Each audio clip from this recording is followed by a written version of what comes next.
warm welcome to all our viewers in Nigeria and around the world to Midday News on Global Television.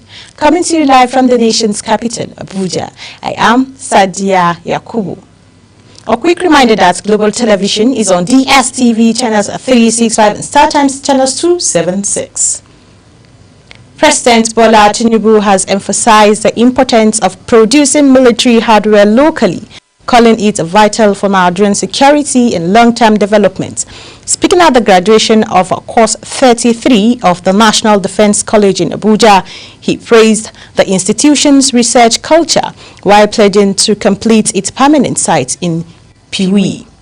The president, represented by Vice President Kashim Shettima, urged graduates to support his administration's renewed hope agenda by strengthening national institutions and contributing to security reforms.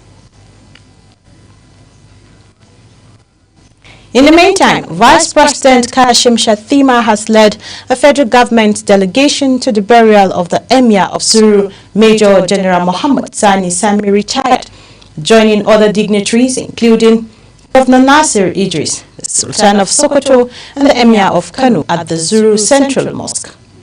He described the late monarch's death as a profound national loss and conveyed President Bola Tinubu's condolences to the bereaved family and the people of Zuru Emirates, assuring them of the government's support.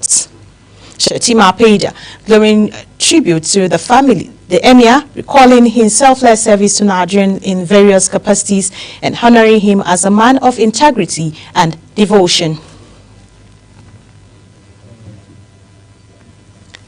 A new digital tool has been unveiled to track the performance of Nigerian lawmakers, known as the Deliberative Barometer, covering the first session of the 10th National Assembly. The digital tool evaluates the plenary contributions of all 469 federal lawmakers between June 2023 and June 2024, measuring debate, motions, bills, petitions, and committee reports. Our National Assembly correspondent Anita Patrick reports.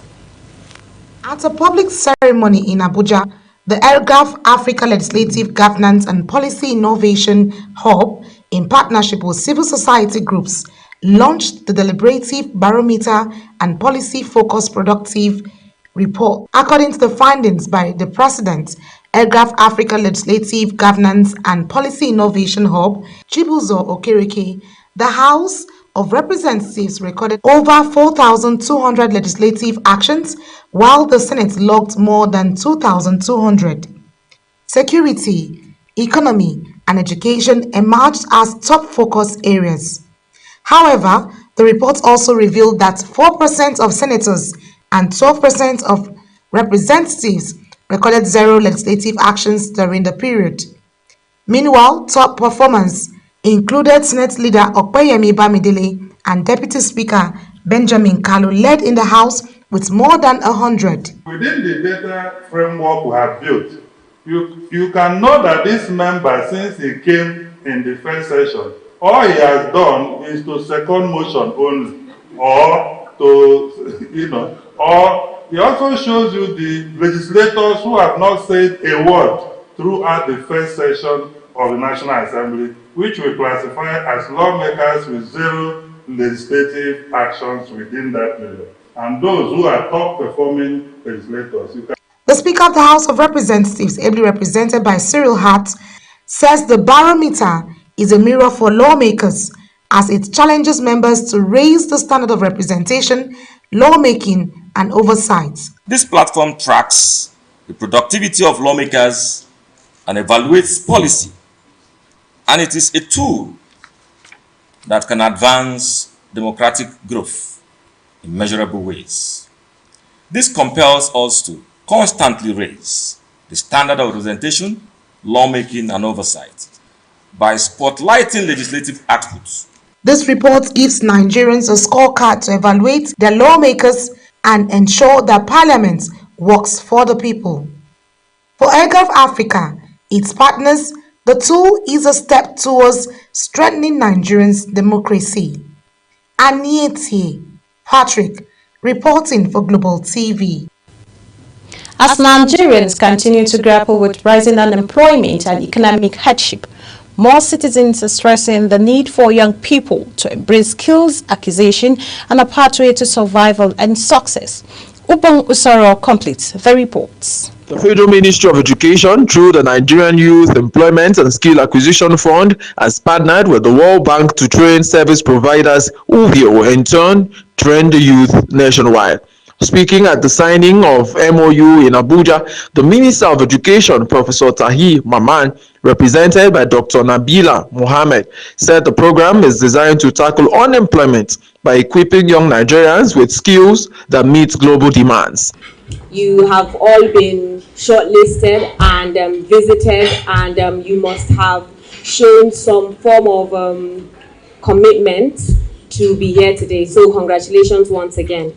The World Bank representative, Dr. Mustara Rufai, said the initiative is a bold step towards preparing youth for future work by combining digital literacy with technical skills to create new generation of innovators and problem solvers. The bank, in its bid to see youths acquire relevant skills, relevant market skills, is investing in the TVET sector. And it's not just to train them, but to see them get certification under the National Skills Qualification Framework and also to get employment. The National Project Coordinator of the Nigerian Youth Employment Through Skill Acquisition Fund, Blessing Ugu, said the service providers were selected after a rigorous process, stating that over 10 million Nigerian youth will be trained for 6 months all over the country. The federal government of Nigeria, in this present administration, is focusing on training our youth, equipping them with specific skills that with the skills that the students can go out and have jobs. The program will begin with the signing of the MOU with service providers before the full-scale training commences across the 6 geopolitical zones of the country. Stakeholders express optimism that the scheme will bridge the skill gap, enhance job creation, and contribute significantly to economic growth. Ubong Usoro for Global Television. The grip of drugs on Nigerians' young population is threatening, turning what was once a hidden issue into a national emergency.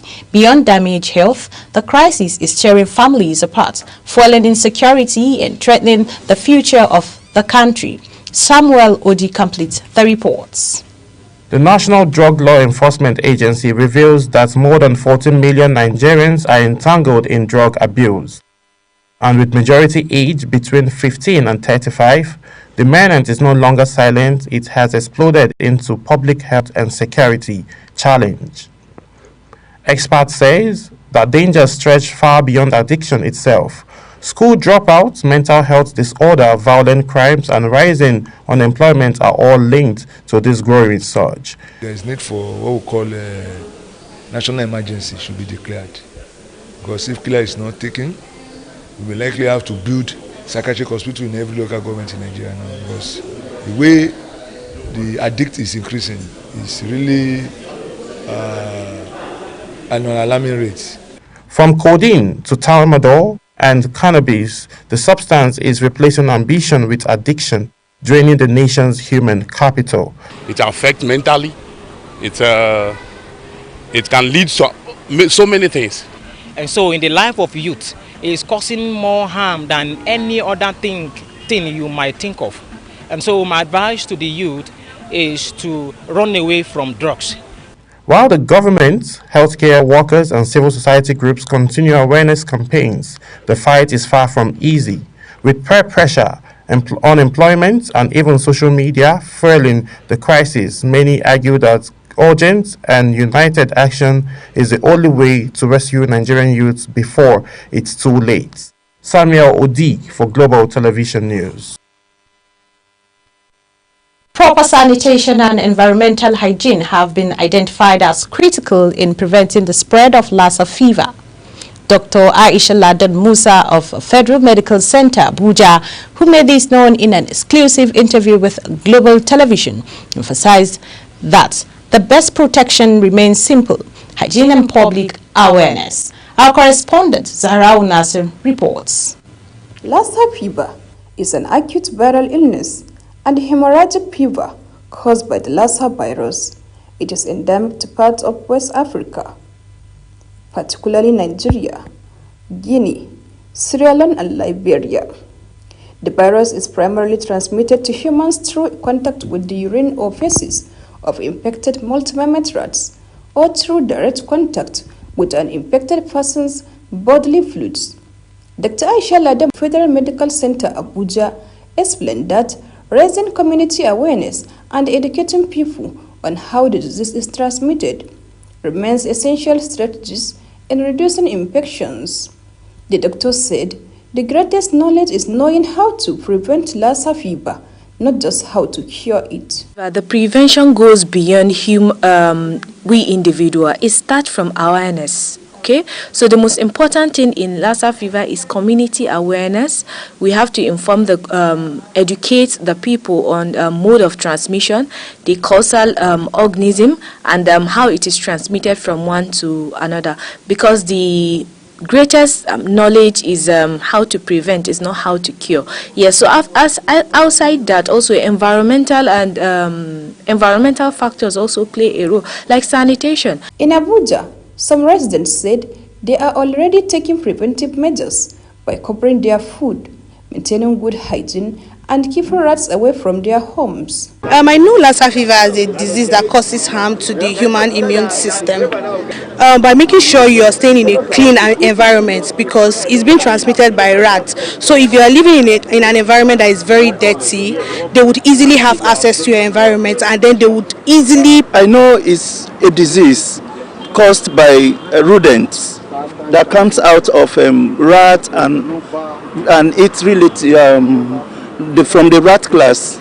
Avoiding deaths, because they come around deaths, they come, and when the time they also come around deaths, they feed on your food that you keep in your kitchen or wherever on your dining, and then you also have to also protect yourself from your dispenser. I know it's one of the deadly fever that keep people fast, and I know it's introduced from rats, and not keeping our food very well, by not covering our food store or other things. Public health issues pose a huge challenge in Nigeria, putting more pressure on the country's already overstretched healthcare systems. However, the outbreak of Lassa fever has further complicated the situation. Zahra Unasir, reporting for Global TV News. Beauty practices are dividing opinions and rising health concerns in Nigeria. Skin bleaching is on the rise, with more men and women using lightening products despite the dangers. Why is this trend growing so fast? Our correspondent takes a close look at beauty trend that is as popular as it is controversial. World Health Organization says skin bleaching reduces the presence of melanin, a pigment responsible for skin color, protecting the skin from UV lights. When melanin levels decrease due to bleaching, the skin becomes more vulnerable to harmful UV lights. This could put more people at greater risk of sun damage and possible conditions such as melanoma. A number of countries have banned the use of skin bleaching products because of the dangers associated with them. In 2006, the Food and Drug Administration, FDA, trusted sources. That's supposed to. When God has created you, you have to be on your color. God likes you in that way. But children nowadays, they want to change their color. And that is why you see cancer, all manner kind of disease in the body now. In 2006, the Food and Drug Administration trusted source also issued a notice that over-the-counter skin bleaching products are not recognized as safe and effective. The products were deemed not safe for human use based on a review of evidence.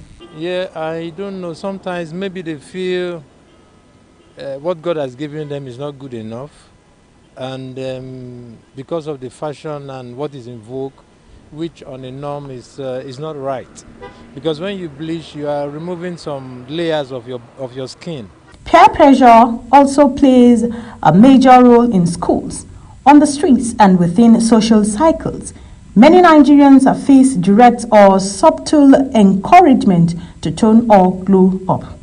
I believe, number one, when somebody bleach, another person wants to be like them.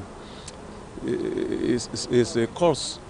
Another thing that causes it is some people, that is what their partners want. So their partner will tell them to go and do it. But it's not just about vanity. For some, skin tone affects economic opportunities. Some job seekers believe lighter skin gives them a competitive edge in the workplace. In some communities, marriage prospects are influenced by skin tone. Fair skin is still wrongly considered more attractive, especially for women. The causes of skin bleaching among Nigerian citizens are complex, rooted in history, reinforced by media and fueled by social and economic pressure. But as the movement for self-love and body positivity gains momentum, many are beginning to reject harmful beauty standards and embracing their natural skin. Sadia Yakubu, Global Television. As the week winds down, many Nigerians are already making plans for how to spend their weekend. From rest and relaxation to celebrations and even extra work, weekends mean different things to different people. Our correspondent Samuel Odi reports. For some, weekend is a chance to escape the hustle of work, school and traffic, a time to rest, recharge and get ready for new week. I wake up and see myself alive, so the weekend has been spent already. So I'm so happy that I'm alive. Some people died today, some people they are in hospital, a lot of injuries up and down.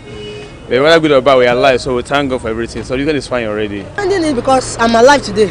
As God created me and I'm alive, I'm a family member, I'm alive. That's why I'm just happy to spend my holiday today. But for some, weekend means weddings, church services, family hangouts, or simple exploring fun spots in the communities. Sunday is the only time we have together, and I'm married, I have a son, and after church we'll be in the meeting together, and before you know it, the weekend is over.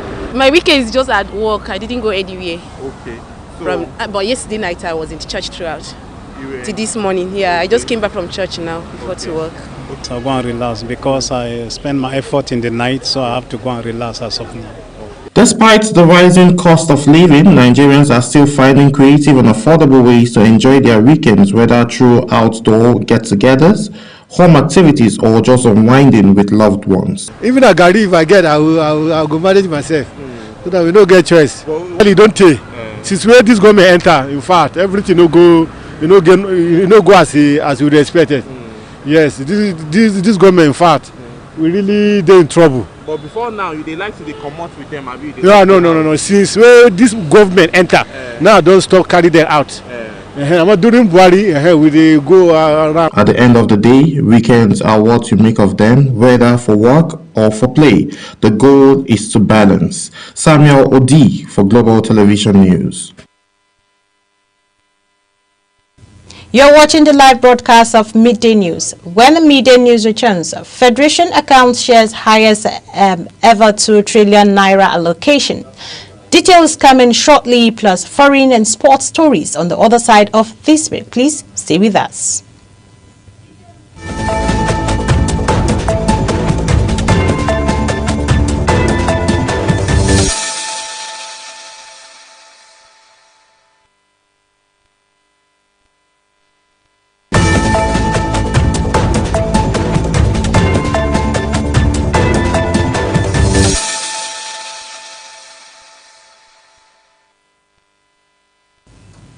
Welcome back. In business, the Federation Accounts Allocation Committee has shared a record of 2.1 trillion naira among Nigerians of federal, state and local governments for July 2025, the highest monthly allocation so far this year. Officials said the distributed revenue came from statutory sources, including VAT, the electronic money transfer levy, and the exchange gains after deductions and savings from the pool. The federal government received 735 billion naira state, got 660 billion naira local council, 485 billion naira, while oil producing state took 120 billion naira as derived. The Central Bank of Nigeria says the country's foreign exchange reserves have risen to $41 billion, the highest since 2021. The reserves added $1.46 billion in August alone. reflecting a 3.7% growth in under 3 weeks. Officials attributed the sharp rise to increased forex inflows and a marginal boost in crude oil output.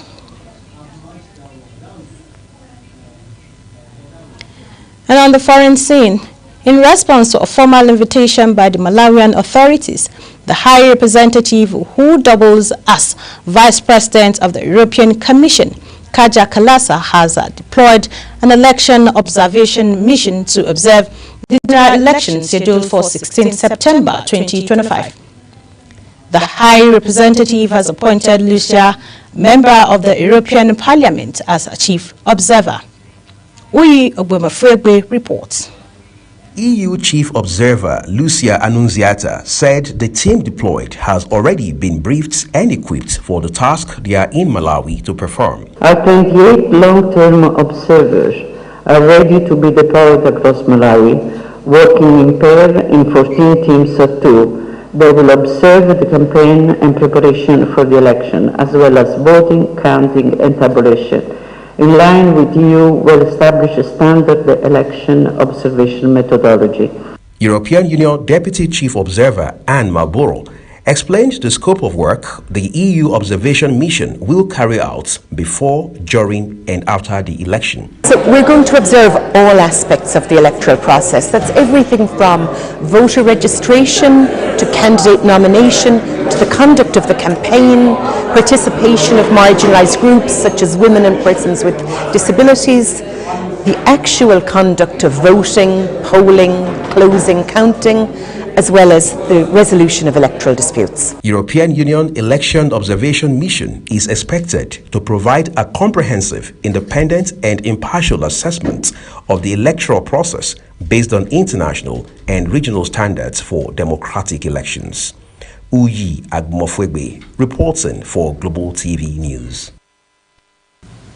Over 70 people have been killed in fresh Israel strikes in Gaza as the United Nations declared a feminine survival crisis in the enclave. UNICEF and Doctors Without Borders warn that children are already dying of starvation, with Gaza's health ministry confirming 273 deaths from hunger, including 112 children. Israel's war on Gaza has killed more than 62,000 people since 2023, while over 1,100 were killed in Israel during Hamas' October 7 attack. South Korea says its troops fired warning shots after North Korean soldiers briefly crossed the military demarcation line this week. Pyongyang condemned the move as a deliberate provocation and accused Seoul of fueling uncontrollable tensions.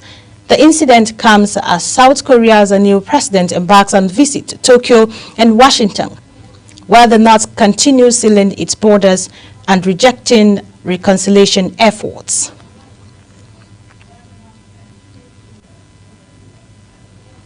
And in sports, Super Eagles of Nigerian coach Eric Chelle has unveiled a 31-man provisional squad for September crucial World Cup qualifier against Rwanda and South Africa. The list includes stars like Victor Osimhen, Wilfred Ndidi and Alex Iwobi, alongside new call-ups from the Unity Cup winning team. With just 7 points from 6 games, Nigerians must win both matches to revive hopes of topping the group and qualifying automatically for the 2026 World Cup. Remo Stars have begun their Nigerian Premier Football League title defense with a 1-1 draw against Rivers United in Abeokuta. Early goals from Akenem Okon and Victor Mboma set the tone in a friendly contest that also saw a red card for Rivers captain. The draw leaves both sides with a point apiece in what looks set to be another close title race between last season's top two.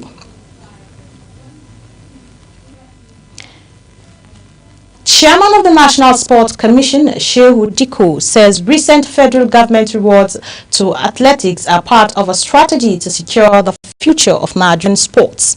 He spoke at the Nest Resource Center in Abuja during an interactive session with youths, hosted by APC National Youth Leader, Dr. Dayo Israel.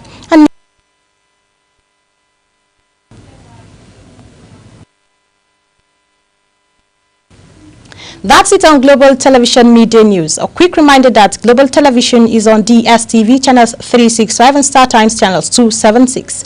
Kindly follow us across all social media platforms now showing on your screen using @Global TV NG. I am Sadia Yakubu saying thank you for watching.